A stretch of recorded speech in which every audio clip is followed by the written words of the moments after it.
है ना। स्पेक्ट्रम क्या था सबको पता ही था इसमें। अब यहाँ पे एक टर्म है इलेक्ट्रोमैग्नेटिक स्पेक्ट्रम। कई सारा सन से रेज आता है, ठीक है। सन से कई सारे रेज आते हैं, जिसको हम लोग देख पाते हैं उसको बोलते हैं विजिबल, जिसको नहीं देख पाते उसको क्या बोलते हैं, इनविजिबल। तो जो नहीं देख पाते हैं उसी की सीरीज में हम लोग को पढ़ना है। ये 7 रेज यहाँ लिखा गया है, पढ़ोगे। पहला क्या नाम लिखा गया, गामा, फिर X ray, UV, visible, infrared, microwaves, radio waves, है ना। तो 7 रे है हमारे पास, ठीक है। कितना रे है, 7। सबसे ज्यादा अगर तुम, हाँ बोलो, बस 2 ही आएगा।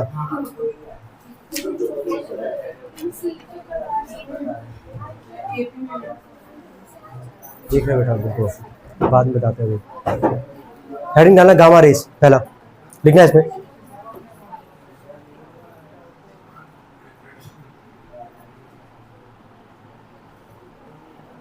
देखो इसमें these are the, देखो these are the most energetic electromagnetic radiations. These are the most energetic electromagnetic radiations of wavelength less than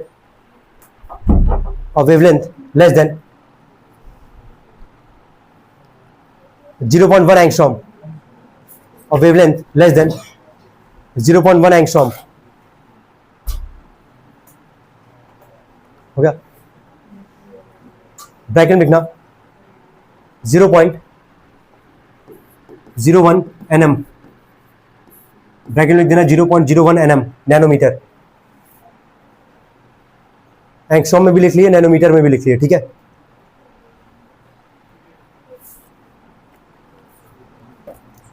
एक फॉर्मूला होता है, बस उसको एक बार याद रखे रहना, अगर याद हो पाए तो। E इज इक्वल टू होता है एच न्यू, है ना। E का मतलब होता है एनर्जी।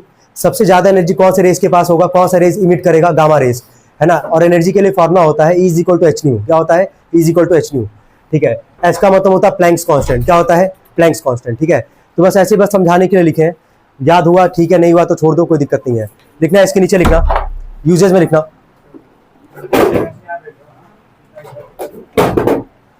यूजेज में, लिखना दे आर यूज्ड इन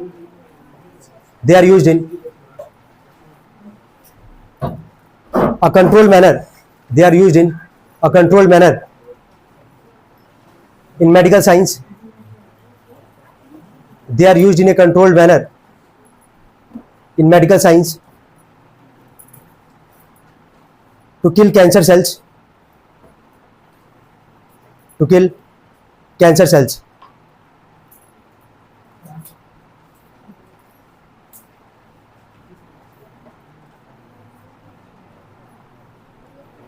हो गया।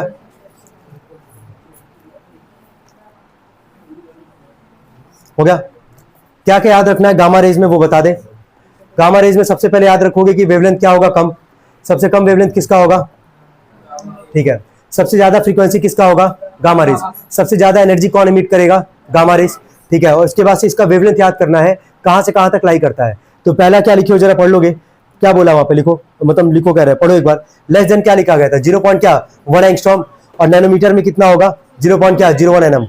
और कहाँ इसका यूज होगा, कैंसर सेल वगैरह को किल करने में, मेडिकल साइंस में इसका इस्तेमाल किया जाता है, गामा रेज का। इतना ही तुमको ध्यान रखना बस इसमें।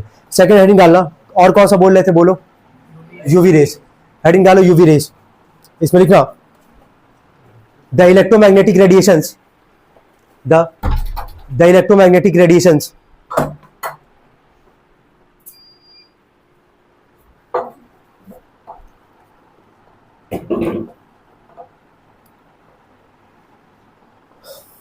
of wavelength from the electromagnetic radiations of wavelength from 100 angstrom to 4000 angstrom, 100 angstrom to 4000 angstrom, bracket लिखना 10 nm, 10 nanometre to 400 nm, 10 nm to 400 nm, 10 nanometre से 400 नैनोमीटर, ब्रैकेट क्लोज।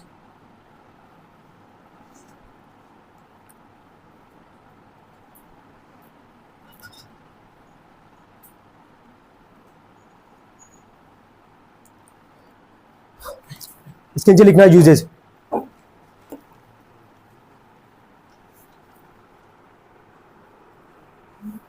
पहला लिखना in producing vitamin D, in producing vitamin D in food of plants and animals, in food of plants and animals.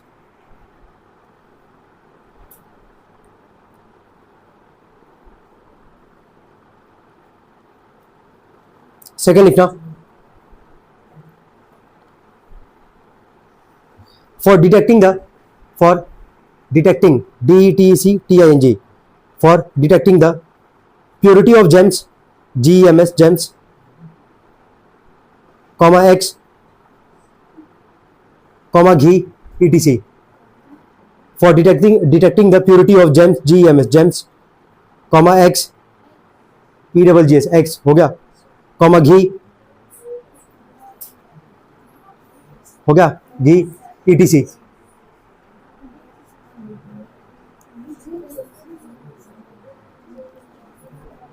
Third लिखना for sterilizing, STERILISING, for sterilizing air, surgical equipments, for sterilizing air, surgical equipments, etc.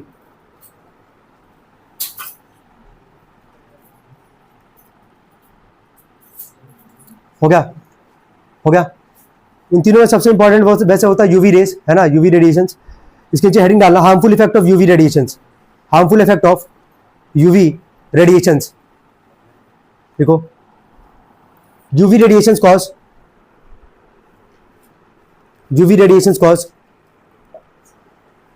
Health hazards like skin cancer.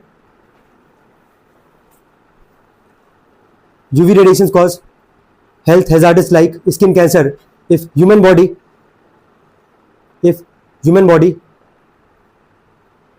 is exposed to them, if human body is exposed to them for a long period,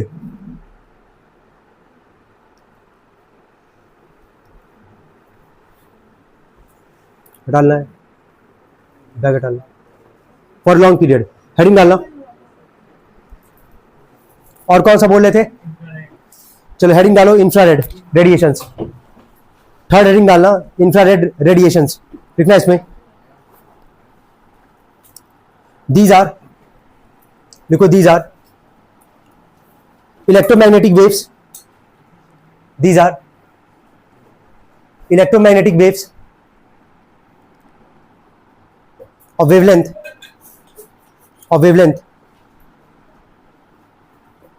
in the range of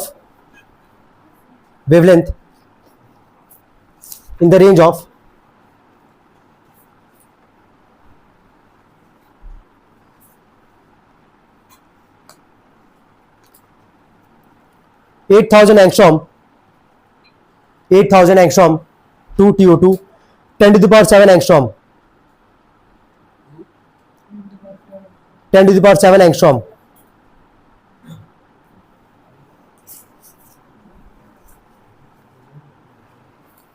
इसके नीचे लिखना uses, लिखना पहला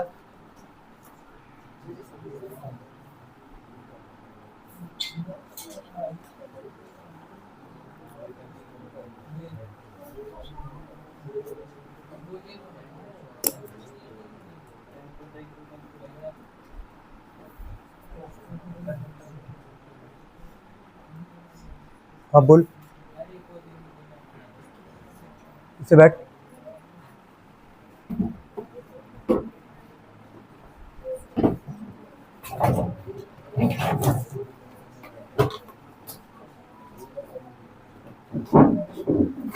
कारण उसको चढ़ के खोल देना।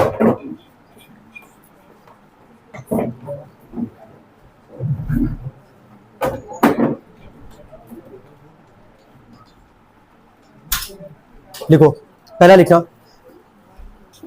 दे are use in photography at night, uses में पहला लिखना, they are use in photography at night,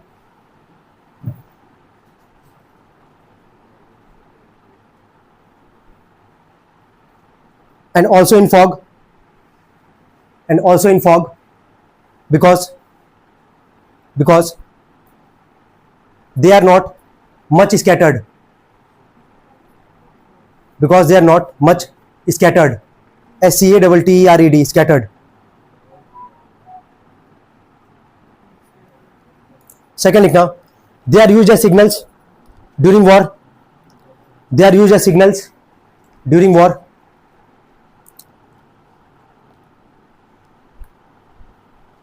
they are used as signals during war, as they are not visible, visible, visible.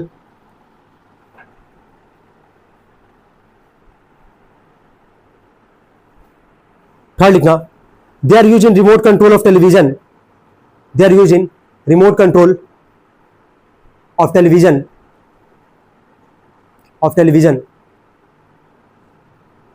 and other gadgets,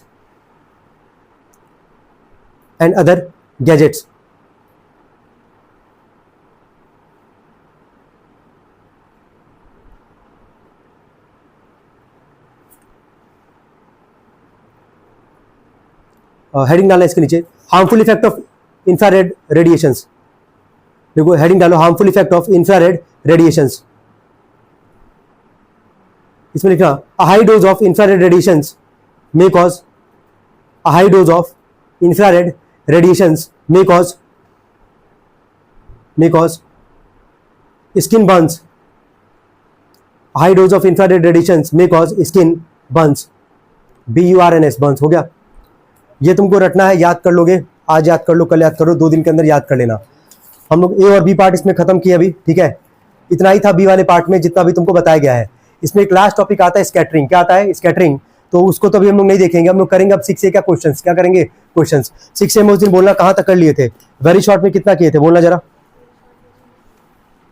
किताब लाए होगे ना, निकालो और check करके बताओ कितना किए थे।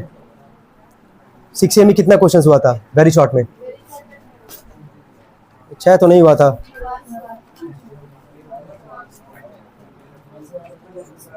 2 बचा होगा शायद, कितना हुआ था बोलो जल्दी, 5। चलो लिखो, 5 वाले से लिखना, देखो, how will the dispersion of light, how will the, लिखना पहला सवाल लिखो, how will the dispersion of light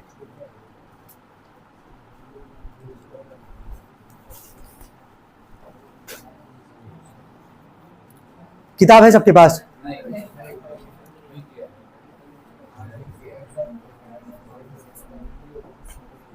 सवाल ये है, बोल देना, लिखवाएंगे तो बहुत लेंदी जाएगा, टाइम ज्यादा कंज्यूम होगा उसमें।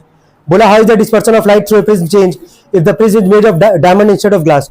बोला डिस्पर्सन ऑफ लाइट कैसे तुम्हारा चेंज होगा अगर ग्लास की जगह हम लोग किसका इस्तेमाल करेंगे, डायमंड का। सवाल यही है, समझ में आ रहा सवाल क्या है, कि अगर ग्लास की जगह अगर तुम डायमंड का अगर इस्तेमाल करोगे तो वहां पे डिस्पर्सन ऑफ लाइट कैसे तुम्हारा चेंज होगा, लिखना, इस पर आंसर लिखना, इसका राइट आंसर लिखो, if the prism is made of diamond instead of glass, if the prism is made of diamond instead of glass, यह है यार वेरी शॉर्ट का 5th, if the prism is made of diamond instead of glass, comma the dispersion of light will increase, देखो, the dispersion of light will increase,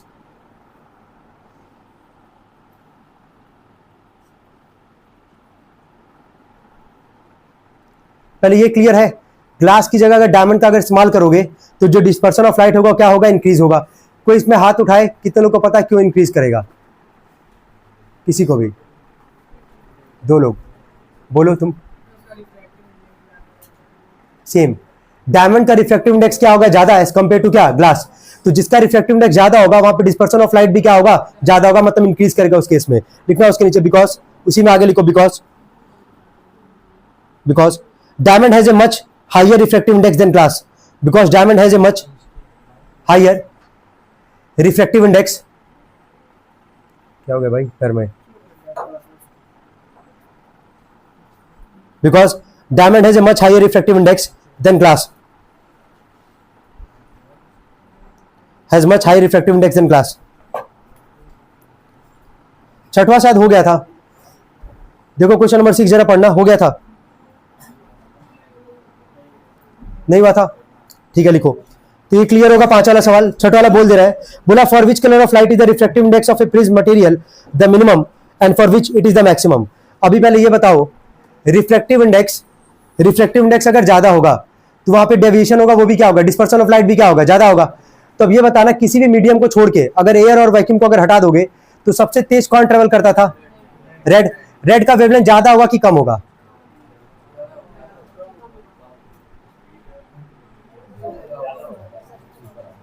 अब यहीं पे खत्म हो गए तुम लोग यार।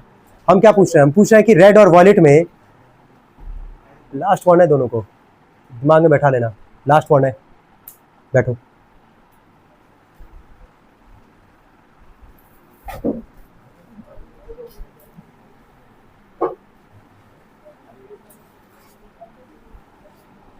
जल्दी बोलो। रेड सबसे तेज ट्रेवल करेगा, सबको पता है। वॉलेट सबसे कम क्या होगा, मतलब सबसे कम बेंड कौन करेगा, सबसे ज्यादा बेंड कौन करेगा, वॉलेट। स्पीड किसका ज्यादा होगा, रेड का, और स्पीड सबसे कम किसका होगा, वॉलेट का। हम क्या पूछ रहे हैं, हम पूछ रहे हैं कि वेवलेंथ किसका ज्यादा होगा, किसका ज्यादा होगा।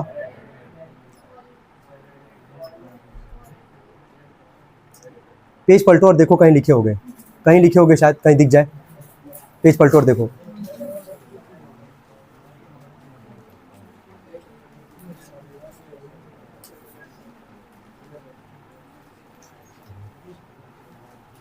जल्दी।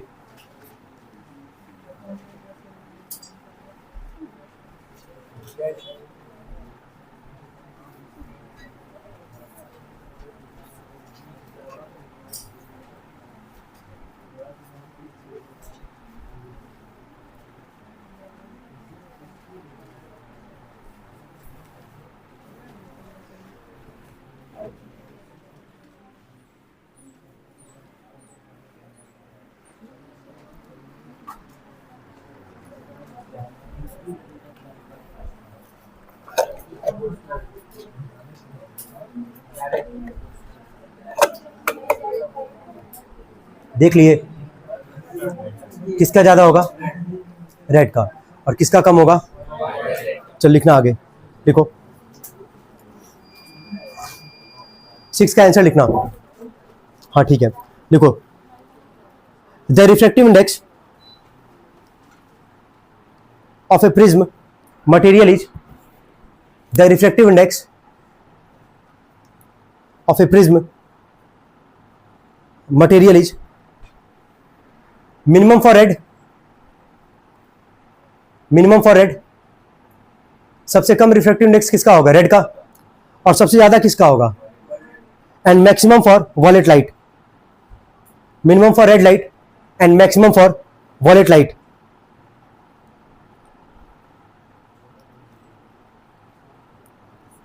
हो गया। उसके नीचे अपने समझने के लिए कहीं लिख लो, लिखो उसके नीचे लिखो रेड, लिखो रेड। हो गया। आगे डैश करके लिखो वेवलेंथ ज्यादा, कॉमा रिफ्रैक्टिव इंडेक्स कम। इसको याद कर लेना। इधर आओ चिन्ह में, जल्दी से इधर मार दे पहले, उसके बाद करना। इधर आओ, आओ जल्दी यार, उठ के आओ, इधर आओ।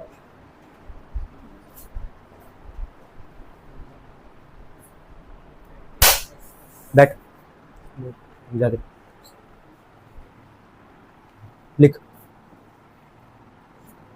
लिख लिए खुद से समझने के लिए। वॉलेट के आगे लिख देना, वॉलेट के आगे लिखो वेवलेंथ कम, रिफ्रैक्टिव इंडेक्स ज्यादा। हो गया, लिख लिए, भूलना मत, इसको अब याद रखे रहना। ये था तुम्हारा शॉर्ट, वेरी शॉर्ट। आते शॉर्ट वाले पे, पहला सवाल है, name 3 factors on which the deviation produced by a prism depend and state how does it depend on the factor stated by you. लिखना है इसमें, लिखो पहला, लिखो द एंगल ऑफ इंसिडेंस, पहला फैक्टर लिखना। 3 फैक्टर बोला है और कैसे डिपेंड करेगा ये बताना है। पहला लिखना द एंगल ऑफ इंसिडेंस, और हाइफन देके लिखना जो हम बोल रहे हैं। लिखो as the angle of incidence increases, as the angle of incidence increases.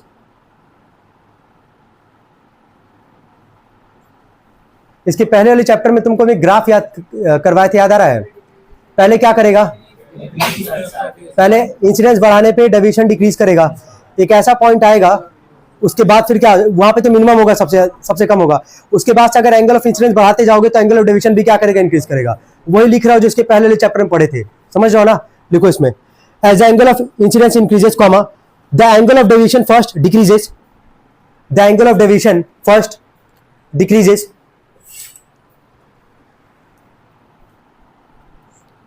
comma, reaches to a minimum value, reaches to a minimum value,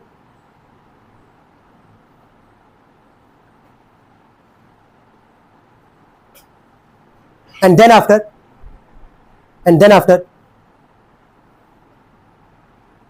angle of deviation increases, and then after angle of deviation increases। हो गया पहला important question है भाई ये। 3 factor पूछा है, पहला क्या? एंगल ऑफ क्या? इंसिडेंस, ठीक है।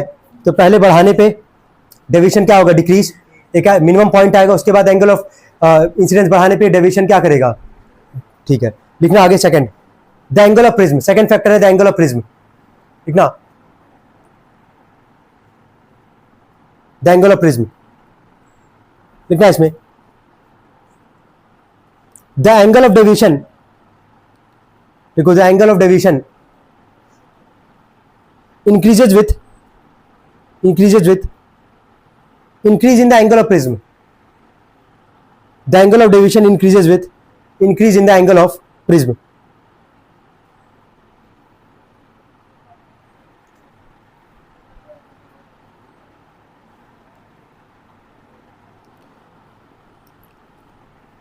Third, refractive index of the material of the prism, देखो refractive index of the material of the prism,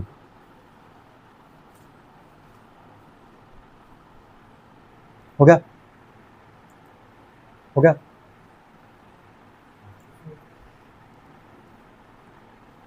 पहले था रेड और वॉलेट, अभी क्लियर अभी लिखवाए थे हम। रेड और वॉलेट में किसका रिफ्रैक्टिव इंडेक्स ज्यादा होगा? जिसका रिफ्रैक्टिव इंडेक्स ज्यादा उसका डेविएशन भी क्या होगा? ज्यादा।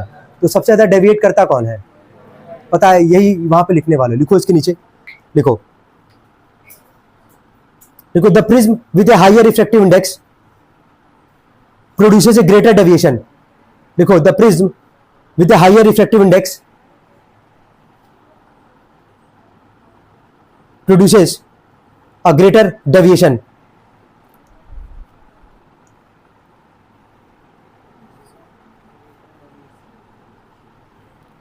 Produces a greater deviation. Second question है, बोला how does the deviation produced by a triangular prism depend on the colour of light. ये चाहो तो लिख ही सकते हो वैसे यार, पता है क्या लिखना है इसमें? क्या बोला, पढ़ रहे हो? डेविएशन बोला है, कलर के बिहाफ पे बोला है ना, और कलर के ब्रैकेट में क्या लिखा गया? वेवलेंथ। क्या लिखा है? वेवलेंथ। तो अभी इन दोनों में किसका वेवलेंथ ज्यादा है? रेड और वॉलेट में किसका वेवलेंथ ज्यादा है? रेड का, है ना? तो जिसका वेवलेंथ ज्यादा होगा उसका रिफ्रैक्टिव इंडेक्स क्या होगा? कम, और उसका डेविएशन भी क्या होगा? कम।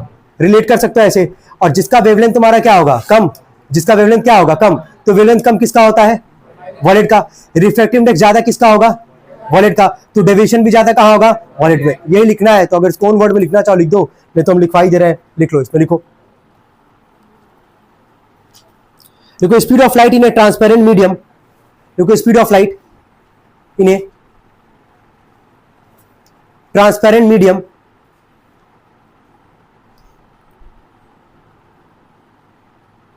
decreases with the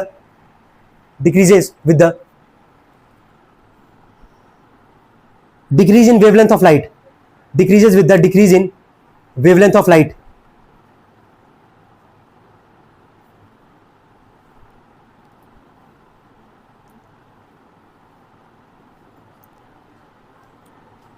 full stop.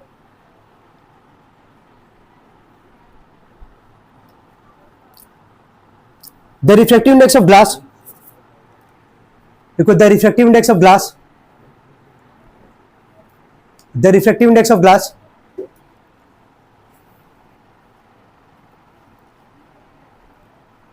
increases with the decrease in wavelength of light.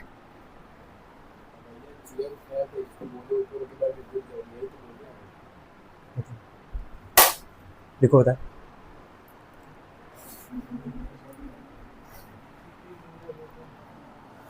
हो गया। The refractive index of glass increases with the decrease in the, increases के बाद with the decrease in the wavelength of light, है ना। जिसका कम होगा उसका refractive index क्या होगा, ज्यादा होगा। ठीक है, नेक्स्ट क्वेश्चन पे आना। अगला बोला है तुमसे, बोला right the approximate wavelength of blue and red light. Wavelength पूछा ब्लू और किसके लिए, रेड के लिए। तो चलो लिखना है इसमें, ब्लू के लिए लिखना 4800 एंगस्ट्रॉम, 4800 एंगस्ट्रॉम। ये रटने वाला सवाल होता है भाई ये सब, ठीक है, तो इसको याद ही करना है। 4800 एंगस्ट्रॉम। और रेड के लिए लिखना 8000 एंगस्ट्रॉम, रेड के लिए लिखना 8000 एंगस्ट्रॉम।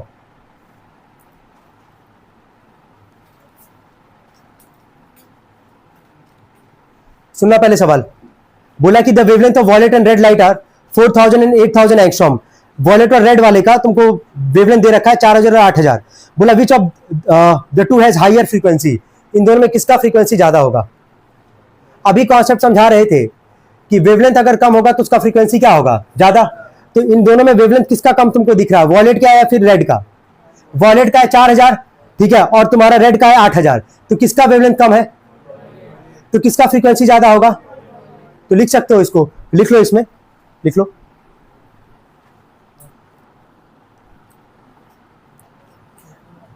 लिख दिए, लिख दिए।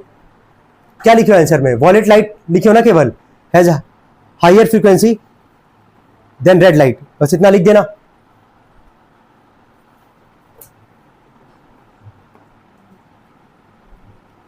हो गया।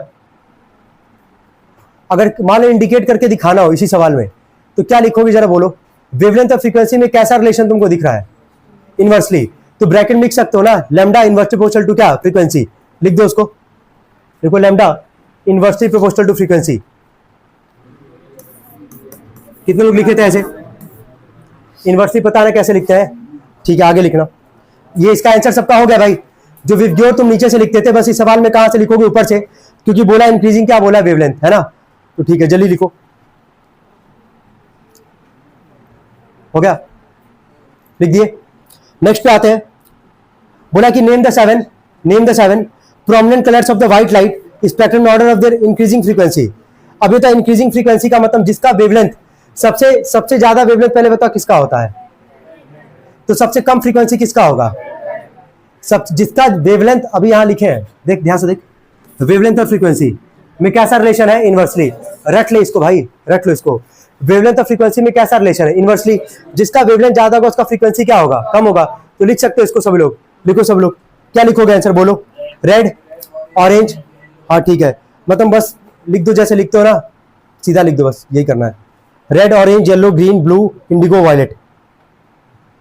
विवग्योर ही लिखना है, बस रेड से चालू करना है। हो गया, छोटे से बड़ा हो गया। लिख लिए।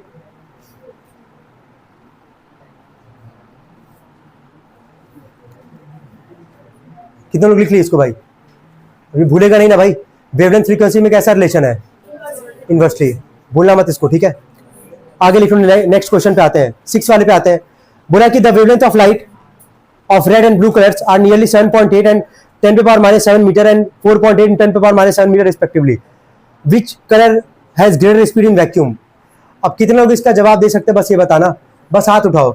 हम एक बार सवाल वापस रिपीट कर रहे हैं, डिस्कस मत करना। सुनो, ये पहले क्लास में वैसे तुमको बताया गया था, शांति से बैठे रहना, मत बोलो ना, बोले ना, ठीक है। हाथ नीचे कर लो, हाथ नीचे करो, एक बार सुन लो पहले।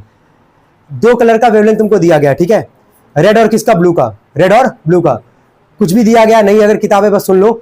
7.8 10⁻⁷ है तुम्हारा किसके लिए, रेड के लिए, और ब्लू के लिए 4.8 10⁻⁷। बोला है कि इन दोनों में, रेड और ब्लू में, किसका स्पीड ज्यादा होगा वैक्यूम में। याद आ रहा है पहला क्लास किसमें सेम बोला गया था, एयर और क्या, वैक्यूम में। लिख देना सेम, पहले का आंसर लिखो सेम। हो गया। सेकंड बोला विच colour has greater speed in glass. Glass के लिए बोला किसका स्पीड ज्यादा होगा, लिखो इसमें, ठीक है, लिख लो पहले, लिखो।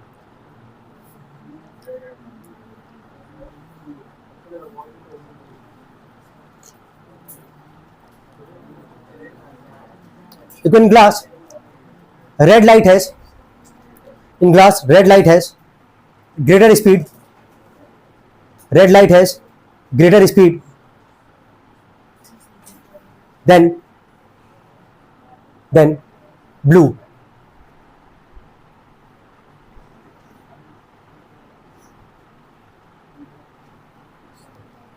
हो गया, लिख लिए। नेक्स्ट पे आते हैं, 7 और 8 उसी दिन हम करवा दिए थे, डिस्पर्सन और स्पेक्ट्रम का डेफिनेशन पूछा है। 9th वाले पे आते हैं, बोला ray of light is passed through a glass prism and spectrum obtain on screen, name the 7 colours of the spectrum in order. लिख लोगे, लिख लो सब लोग। स्टार्ट कहां से करोगे? अगर रेड विवग्योर लिखते हो ना तो बस लिख दो उसको ऊपर साइड से, रेड से लिख दो, जल्दी लिखो। 9th का पहले का आंसर सब लोग लिखेंगे जल्दी से, चलिए। विवग्योर लिखना है, विवग्योर लिख दो, हो जाएगा।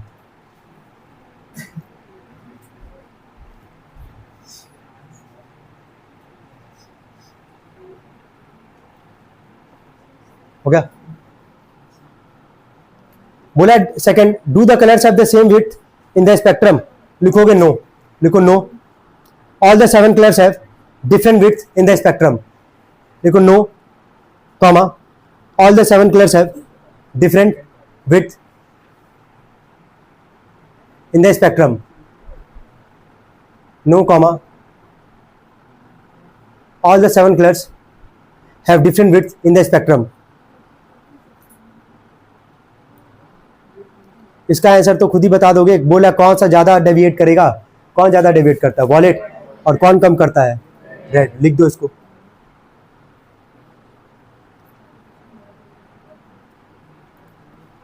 एक जगह कहीं ऊपर अभी तुम लोग को शॉर्ट फॉर्म में लिखवा ही रहे थे हम, रेड और ब्लू के लिए, तो एक बार रेड और वॉलेट के लिए शायद समथिंग ऐसा ही कुछ था।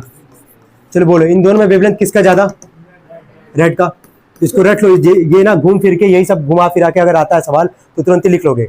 अगर रेड का वेवलेंथ ज्यादा होगा तो इसका फ्रीक्वेंसी क्या होगा? कम। इसका वेवलेंथ कम है तो फ्रीक्वेंसी क्या होगा? ज्यादा। चलो ठीक है। इसके बाद जरा बताना, अगर रिफ्रैक्टिव इंडेक्स इन दोनों में से किसका ज्यादा होगा?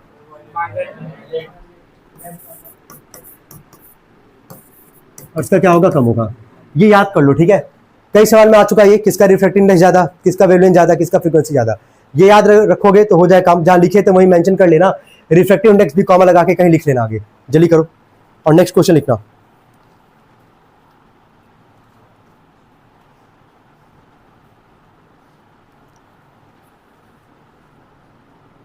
सवाल है 10th, बोला how would the dispersion of light change if the prism is submerged in water instead of air. बोला अगर प्रिज्म को एयर में ना रख के अगर वाटर में अगर रखा जाएगा तो कैसे डिस्पर्सन ऑफ लाइट चेंज होगा? Will the spread of the constant colours remain the same. बोला कि क्या जो कलर होगा वो तुम्हारा सेम रहेगा। तो कितने लोग जवाब ऐसे दे सकते हैं, इसको हिंदी में एक्सप्लेन कर सकते हैं? बोलो।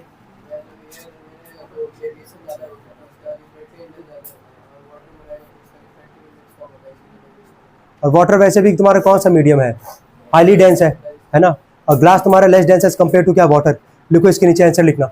लिखो, लिखो when a prism is submerged, when a prism is submerged in water, when a prism is submerged in water, in water instead of air, comma,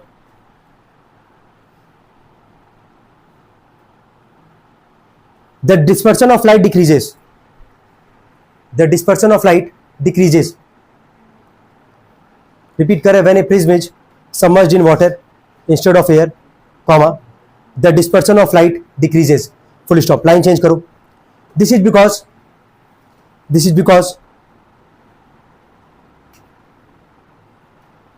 dispersion depends on the difference in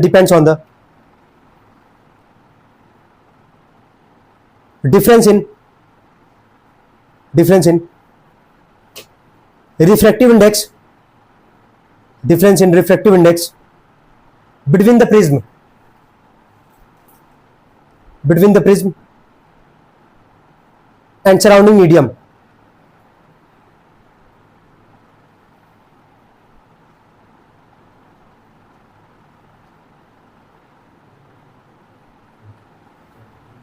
हो गया। Line change करना, लिखो in air, लिखो in air comma the difference is large in air, the difference is large comma so light bends,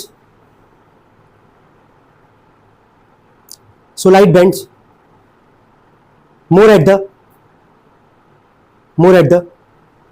surfaces of the prism, more at the surfaces of the prism, comma causing causing causing greater dispersion, causing greater dispersion,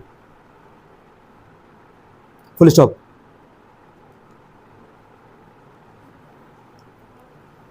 हो गया, last line लिखना, बोला था ये reduce होगा कि नहीं होगा, तो बताओ रिड्यूस होगा, ऑब्वियस बात होगा, है ना, क्योंकि मीडियम चेंज हो रहा है वहां पे, लिख देना लास्ट में सो comma the spread of the constituent colour is, so comma the spread of the constituent colour is reduced, so comma the spread of the constituent colour is reduced.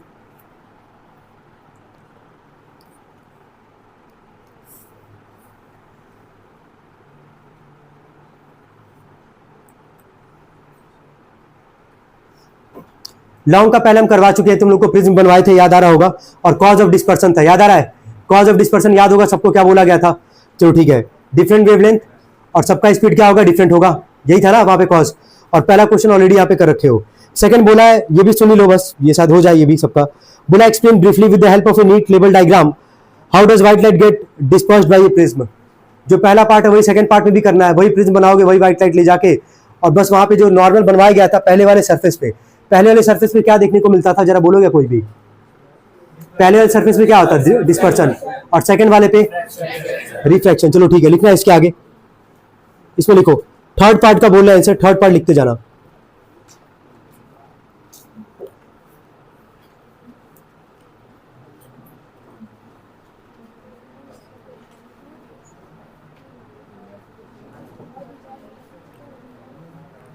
Third वाले में, लॉन्ग के third वाले में yellow light को ले गया है और वहां से पास करवा रहा है, और एंगल कितने का बना रहा है, 60 का.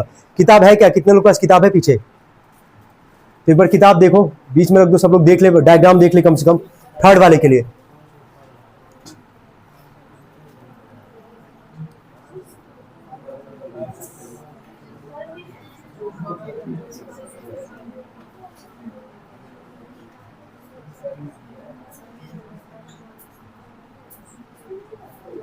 हो गया,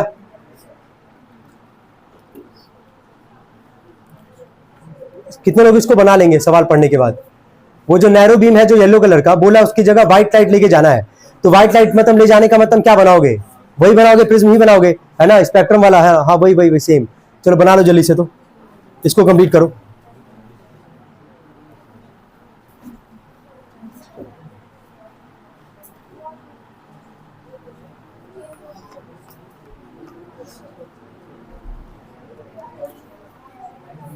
जल्दी करेंगे, 3 क्वेश्चन और है हमारे पास 6A के लिए.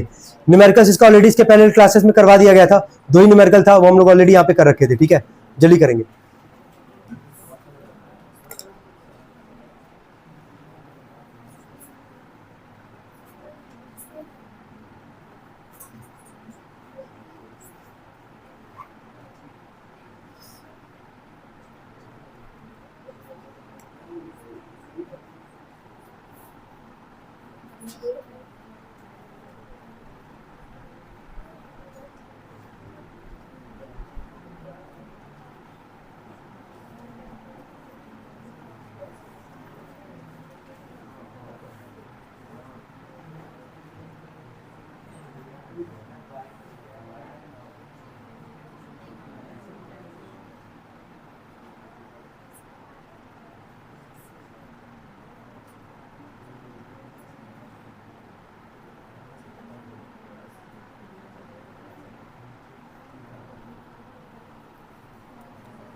बना लिए होगे, इसका आंसर लिखते जाना पॉइंट वाइज करके. लिखो पहला पॉइंट इसमें,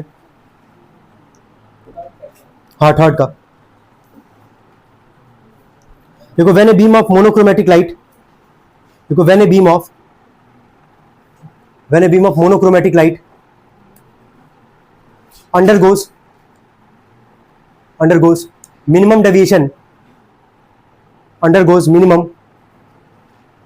deviation, हो गया. When a beam of monochromatic light undergoes minimum deviation through an equiangular EQUIANGULAR equiangular prism, comma, then the beam passes parallel to the base, then the beam passes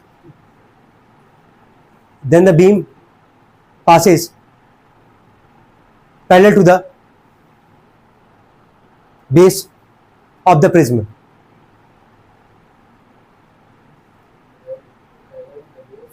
Base of the prism.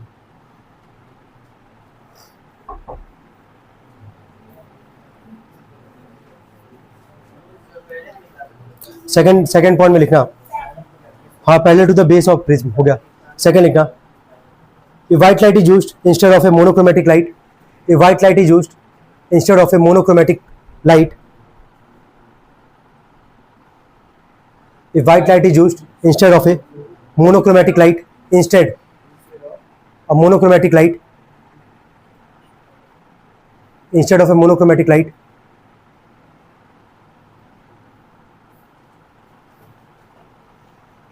comma, then the white light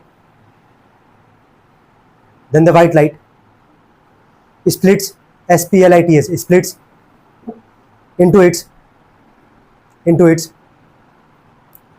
constituent colors,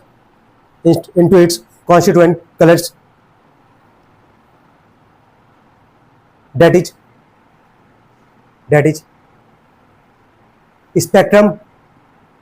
spectrum is formed.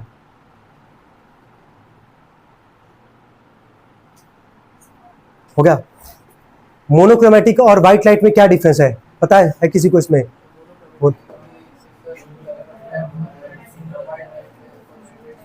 Monochromatic का मतलब single colour of क्या होगा, light, और white light में सबको पता है कि व्हाइट लाइट ग्रुप ऑफ क्या है, 7 कलर्स. जब व्हाइट लाइट लेके जाओगे, पास करवाओगे प्रिज्म से, तो 7 कलर में क्या होगा, वो स्प्रेड होगा, है ना, जो कि क्या बनता है, स्पेक्ट्रम. क्या बनता है, स्पेक्ट्रम. लेकिन अगर व्हाइट लाइट लेके जाओगे तो वहां पे ऐसा कुछ देखने को नहीं मिलेगा. थर्ड पॉइंट लिखना, white light is polychromatic in nature. White light is polychromatic in nature. हो गया. White light is polychromatic in nature. हो गया तक. Next question.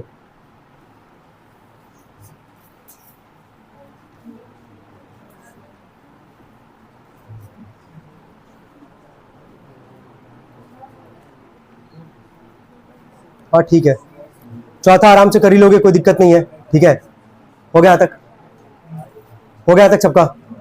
और जो अभी जितना भी आंसर बोले वो सब किसका था, 5वां का, उसको लिख लो पहले. क्वेश्चन नंबर 5 जो भी आंसर बोले ABC करके लिखे हो ना, उसको लिखो क्वेश्चन नंबर 5.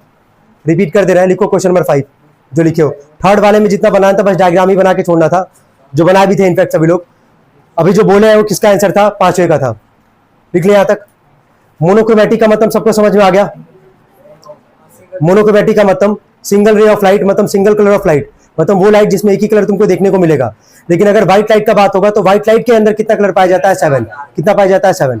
समझ में आ रहा है? तो बस यही चीज है और कुछ भी नहीं था. ये था तुम्हारा पहला वाला सेगमेंट. जो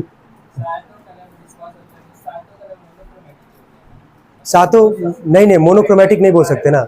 वो व्हाइट लाइट तुम्हारा जो होगा वो तुम्हारा क्या बोलते हो उसको तुम मोनोक्रोमेटिक नहीं बोल सकते हो. समझ में आ रहा है? हाँ, बैंड ऑफ 7 कलर्स बोल रहे हो.